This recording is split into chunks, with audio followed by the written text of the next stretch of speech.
hoje aqui dentro do Real Madrid e também um pouco sobre a Juventus, né? Até porque tem coisas interessantes também na Juventus. Não estou citando tanto o treinador. Enfim, durante o vídeo vocês vão entender do que eu tô falando. Pra quem não me conhece, eu sou o Corvo, apresentador desse canal. Seja muito bem-vindo ao Plano Blues. E o Real Madrid, que ao mesmo tempo que joga esse Mundial de Clubes, também tá jogando meio que uma pré-temporada. Ainda não tinha achado uma formação de fato e achou nesse 3-5-2 a fórmula de jogar futebol, que me impressionou. Eu pensava em outra coisa, eu pensava em 4-2-3-1, eu pensava também em um 3-4-3, né? Até porque tem algumas figuras que podem ser esse ala, mas ele equilibrou o campo dessa forma, o que muda um pouco o nível de atuação de algumas peças, mas ao mesmo tempo a gente consegue perceber que os jogadores estão jogando um pouco diferente, porque eles ainda não aprenderam exatamente o que o treinador quer, por exemplo. Só que esses jogadores, eles têm tanta qualidade que meio que não importa. Só de você ter um futebol moderno muito bem aplicado, com execução muito boa, como é o caso de Xabi, o resultado vem, tá ligado? A sensação é que esse cara tá extraindo o melhor dos jogadores em muitos jogos. Ainda não são todos, mas a maioria tá começando a entender o poder do esquema tático dele. E, cara, assim, é bonito de assistir. É encantador, digamos assim. Acho que essa é a palavra. É encantador de assistir o futebol de Xabi Alonso. Eu lembro até hoje do primeiro dia que ele começa ali no Bayer Leverkusen. E a cada semana que foi passando, eu fui gostando ainda mais daquele futebol, né? Eu comecei só pra ver o que era esse treinador, né? Pra eu conhecer ele ali. Eu acabei ficando, né? Muito por esse futebol, cara. É muito bonito, cara.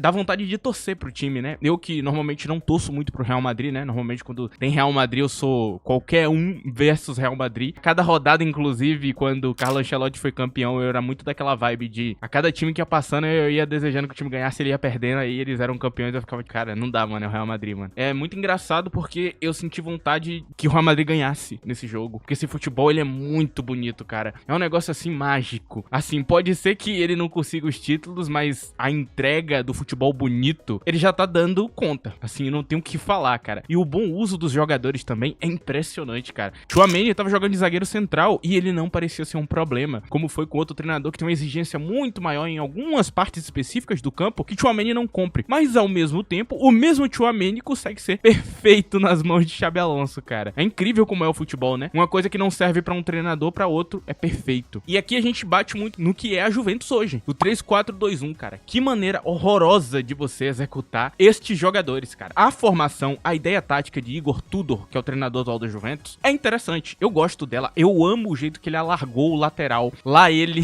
se me permite, né?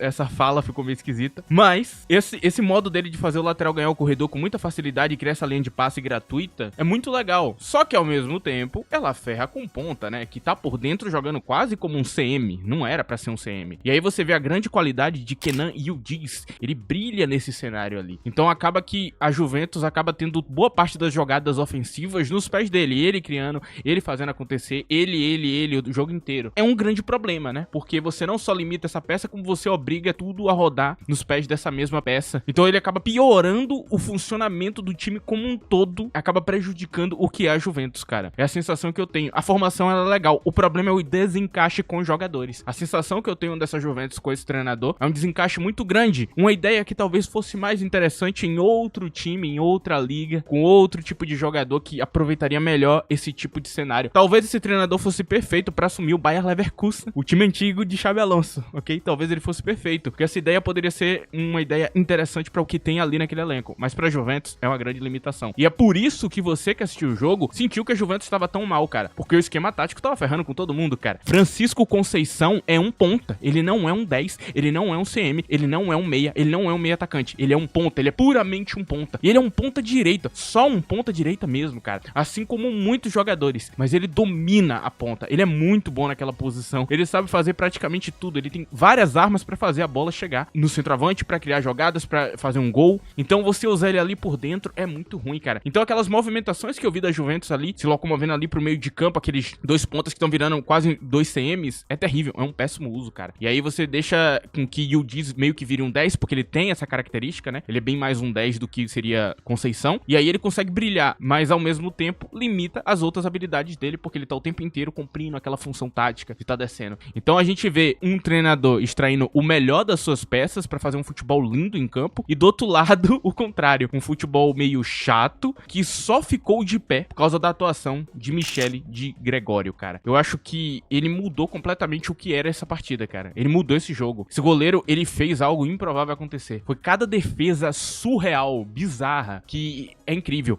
E hoje é o momento que você que acompanha esse canal há mais tempo, viu eu tempos atrás ali, antes dele chegar na Juventus, quando ele ainda tava no Monza, eu falei desse goleiro, eu falei do quanto ele era bom, eu cheguei a falar que pra mim ele era melhor que Donnarumma. Hoje vocês entenderam porque eu falei aquilo, né? Hoje ficou claro o que eu tava falando naquele dia. Talvez você que não acompanhava o Monza não entenda o que era esse goleiro, cara. Hoje você entendeu o que é. Di Gregório é um monstro. Foram momentos que me lembraram aquele Gregor Kobel do Borussia Dortmund. Ele vira um demônio em campo e ele simplesmente não deixa a bola entrar, cara. Tem partidas dele que, inclusive, ele subiu o nível da posição de goleiro pra um nível que é surreal, mano. Não existe esse tipo de atuação. E ele fazia isso. E Di Gregório hoje fez esse tipo de partida. Como Courtois também já fez tantas e tantas e tantas vezes dentro do Real Madrid. Hoje não precisa tanto, né? As defesas são muito mais pontuais por causa do esquema tático que controla muito as ações do jogo, né? Se o adversário não souber usar bem a posse da bola, a pouca posse que ele tem, ele não vai ganhar o jogo de jeito nenhum. Então, o Courtois tá trabalhando bem menos, né? Isso é muito interessante. E aí você tem esse cara que sobe até o nível do que é o Donnarumma, né? Porque ele não parava de defender, cara. E era chute difícil. Você vê aquela bicicleta de Valverde? Ela foi muito rápida. Foi perto do goleiro? Foi, mas foi muito rápida. Eu tenho certeza que o goleiro atual do Chelsea tomaria aquele gol. Eu tenho certeza que Kepa tomaria aquele gol. Ele é o típico goleiro que faz isso. Eu tenho certeza que um monte de goleiro aí, moderno, que passa muito bem, tomaria o gol que Di Gregório não tomou, cara. Que defesa. E não foi só essa, cara. Foram um monte. A sensação era que, mano, por que esse cara tá defendendo tanto? E o tal do Heusen, né? Ou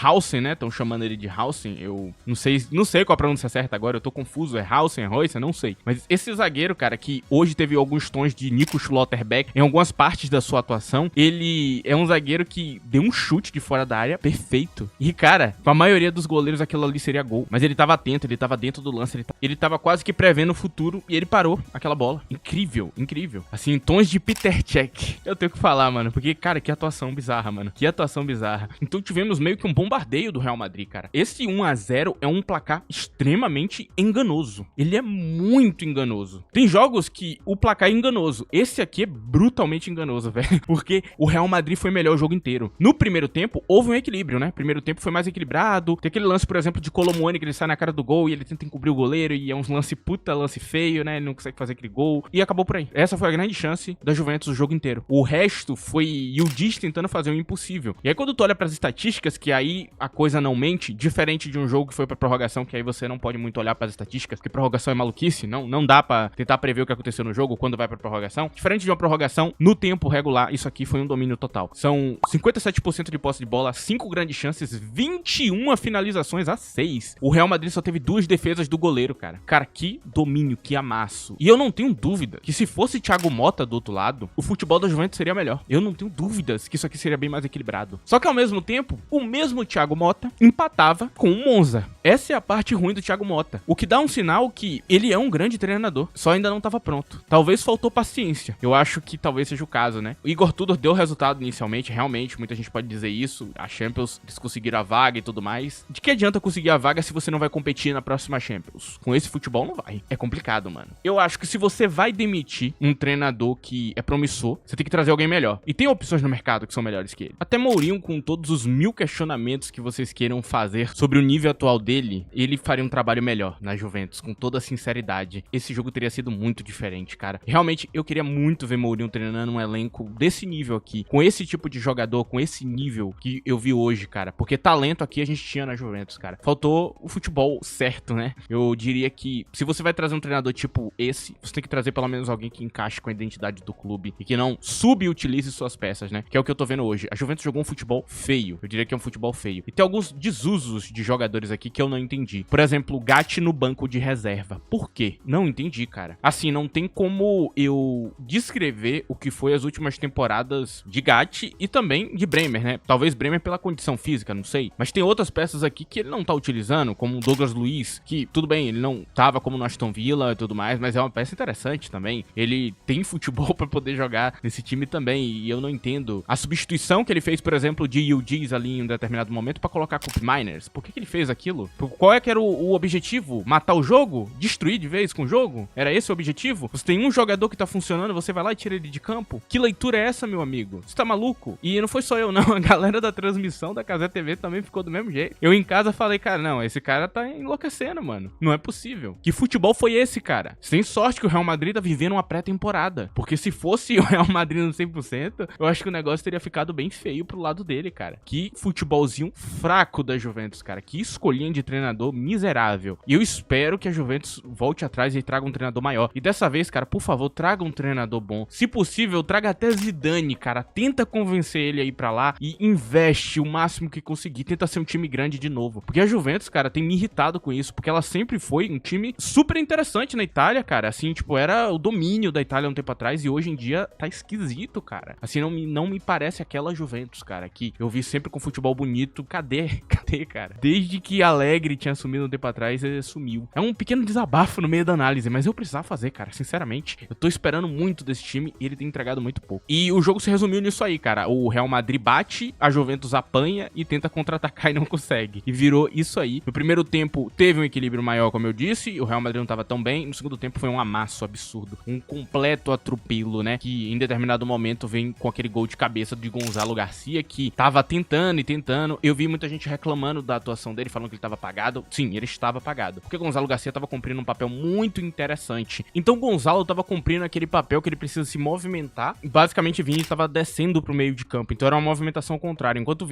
Vini baixava pra buscar a bola, Gonzalo pra buscar movimentação pra cima, pra buscar a área. Então você sempre via aquela movimentação direta pra buscar o gol de Gonzalo Garcia e Vini descendo pra armar o jogo. É o que muda nesse 3-5-2. Ele já fez algo parecido com isso usando Florian Wirtz, Patrick Schick. Schick centralizava e Wirtz ele descia, ou também ele poderia utilizar outra figura ali, né, como esse camisa 9, mas basicamente essa movimentação lá já aconteceu dentro do Bayer Leverkusen, e ele levou isso pro Real Madrid, né, então essa era a diferença, por isso que você viu o Vini construindo tanto, e você viu Gonçalo um pouco fora desse jogo, mas havia uma clara regra, né, ambos caíam pros seus lados de campo pra armar o jogo às vezes, então você via às vezes Gonçalo parecendo um ponta direita, e Vini parecendo um ponta esquerda, também tem a ver com o esquema tático dele, e foi assim que ele conseguiu criar um ataque imprevisível, e conseguiu ganhar esse jogo, e continuou bombardeando a Juventus. E incrivelmente, Di Gregório não deixou que eles tomassem um gol mesmo, eles estando bastante atrás. Em resumo, é isso. Agora eu vou falar de quem jogou mal e quem jogou bem, mas antes vou pedir pra vocês que não esqueçam de deixar o like nesse vídeo, é muito importante. Se possível também, use a opção de hype, tem na aba de comentários, você passa pro lado e me dá um hype gratuito. Também você pode me seguir no Twitter, tá aí na tela, @ddcorvo, lá eu comento futebol diariamente. Você vai me encontrar por lá, comentando as notícias e outras coisas, é sempre por lá. Se você quiser ter esse contato maior, inclusive, né, mandar mensagem, é por lá também. Enfim, cara, eu vou começar pelo time da Juventus, porque esse esquema de tudo, ele tem matado muitos jogadores, cara. Então, são poucas as figuras de destaque aqui, cara. E vou citar elas, né? Eu diria que Cambiasso fez um bom jogo. Yildiz foi o cérebro do time, ele foi muito bem hoje. E Kefran Churran, né? São os jogadores que foram bem. E o MVP do jogo, né? Não é da Juventus, do jogo. Michele Di Gregório, não tenho o que falar. Esse cara simplesmente fez um improvável hoje. Ele decidiu que ele era Peter Cech e é isso, tá ligado? Não tem como. Graças a ele, isso aqui não foi uma goleada. E jogou mal no time da Juventus, cara. Tem algumas figuras aqui que eu posso citar, cara. Eu não gostei do jogo de Lloyd Kelly, não achei legal. Eu também não curti muito o tal do Rugani, né, na zaga. O que acabou salvando foi Locatelli. E aqui eu faço a citação aqui de Locatelli, porque a recomposição defensiva dele tava muito boa, cara. Ele fez um jogo bom, no geral, assim, mas principalmente a recomposição defensiva. Ele acabou cobrindo boa parte dos problemas que a Juventus estava tendo, desses espaços ali e tudo mais. E também ele acabou indo pra construção, né? Você vê aquele padrão de ele descer pra construir. Foi muito interessante. Não é aquela partida incrível de Locatelli, mas na parte defensiva ele saiu muito bem. Então eu diria que foi um jogo bom. E eu não gostei da partida de Colomuani de jeito nenhum, cara. Eu acho que aquele gol ali dava pra ele fazer, cara. Dava pra caramba pra fazer. Foi um erro, assim, besta. E ele tá jogando de uma maneira bem esquisita, né? Parece que o estilo de jogo dele deveria ser pra outro tipo de 9, não Colomuani, né? Mas Colomuani consegue cumprir o papel ainda assim. Enfim. E aí a gente tem o time do Real Madrid, cara. Vinícius Júnior fez um excelente jogo. Gostei do jogo do Gonçalo Garcia também. Não tenho do que criticar. A dupla de ataque foi bem, no meu ponto de vista. Arnold não consegue cumprir a função tática ainda do treinador. Ele claramente não é um ala. É um lateral. E ele o tempo inteiro tá agindo como lateral. Você vê que Fran Garcia, por exemplo, ele busca esse espaço ali como ala, atacando espaço. Arnold ainda fica muito fixo ao lado dele do campo, então ele fica agindo muito como lateral. Ele vai ter que começar a atacar um pouco mais a área e buscar outro tipo de ligação na bola, que não seja aqueles cruzamentos e aquele passe direto de trás pra frente, né? Ele vai ter que pensar de uma forma um pouco mais aproximada nas próximas vezes que ele for jogar. Ele vai ter que mudar um pouco do comportamento dele se ele quiser ser ala. É um dos motivos porque eu falei que eu não gostava tanto do encaixe dos dois, né? Mas ainda assim ele fez um jogo jogo muito bom, cara. A assistência dele não foi à toa e ele fez umas jogadas tecnicamente brilhantes, assim, cara. Utilizando passe e cruzamento muito perigosas. Então você vê que Arnold, ele tem muito talento. E a parte boa de ser ala é que a obrigação defensiva some. Então o maior problema de Arnold, ele some. Porque ele ainda é um lateral que marca direito, ok? Ele não é um dos melhores do mundo, o duelo dele é muito fraco, assim, e ele acaba sendo punido nisso, mas com esse tipo de função, ele consegue pelo menos cumprir o papel direito. E aí a gente tem a partida de Arda Güler e Valverde, né? Eu vou citar os dois juntos, porque os dois foram brilhantes como meias ali. Valverde perigoso, Arda Güler também, só que Valverde sendo um pouco mais físico ali, quase como primeiro volante, e Arda Güler sendo mais o cérebro, né? Aquele passe de trás pra frente brilhante. Ele fez várias jogadas ali que geraram um ataque de perigo, ou uma pane na defesa da Juventus pra tirar aquela bola, e ele tá cada vez melhor nesse papel, cara. Ele tá substituindo, né, esse jogador cerebral que ele não tem dentro do Real Madrid. Ele tá adaptando a Arda Güler nessa função e tá dando muito certo, cara. Você não sabe quem vai chutar gol, você simplesmente não sabe. Qualquer momento eles podem rolar a bola um pro outro e de fora da área vir uma bomba, o que rolou muito no jogo, né? Do nada vir um chutaço de fora da área e não tem como parar, velho. E aí você tem ainda que se preocupar com o Bellingham se movimentando ali ao lado deles. Também cito a partida de Tchouaméni como zagueiro central, ele foi bem e às vezes ele tava até participando um pouco do meio de campo, né? Incrível a partida de Tchouaméni, é um papel assim que ele tá se dando muito bem, talvez ele tenha achado a posição dele de campo, né? Talvez ele vire o titular da posição. E a partida de Huijsen também, né? Fez uma partida boa. Ele tem alguns passes assim que ele errou, né? Que ele tentou um passe de profundidade difícil. A ideia era muito boa, a execução que não foi, ele usou muita força, então você vê alguns passes dele que realmente passaram do ponto. É questão de ajustar com o passar do tempo, cara. Ele vai começar a fazer isso com uma consistência tão maior do que ele fazia no time anterior do Bournemouth, que ele vai começar a acertar. É simplesmente isso, cara. Mas assim, partida absolutamente brilhante do Real Madrid, tá muito bem. Pra o esperado, né, que o treinador acabou de chegar, tá praticamente fazendo pré-temporada e pra mim ele encaixou muito mais rápido do que eu imaginava. Quando eu vi o primeiro jogo do Real Madrid, cara, parecia realmente um time muito bagunçado que ainda não sabia o que fazer. E hoje ele foi extremamente dominante, cara. Extremamente dominante mesmo, assim, foi opressivo o Real Madrid, cara. Foi um domínio do início ao fim. O engraçado é um 1-0, porque realmente, só esse goleiro, sei lá, que tava no dia da vida dele, cara, fez o improvável pra ser 1-0, cara, porque não tinha como, foi tanto ataque, e não é um ataque sem qualidade, é um ataque muito bom, cara. Assim, eu não tenho o que falar, velho. Parece que a coisa vai dar certo aqui pro Real Madrid. Não tá com cara de time campeão, ok? Mas, eu não sei, se até lá continuar evoluindo, pode ser que a gente tenha achado o time campeão. Lembrando que o Real Madrid ainda não tava usando suas melhores peças por algumas questões, né, ali de lesão e tudo mais. Tem uma galera que tá voltando, então a gente ainda nem sabe como é que vai ser certinho isso aí, então esperem muita coisa disso aqui, cara. Tá maneiro mesmo.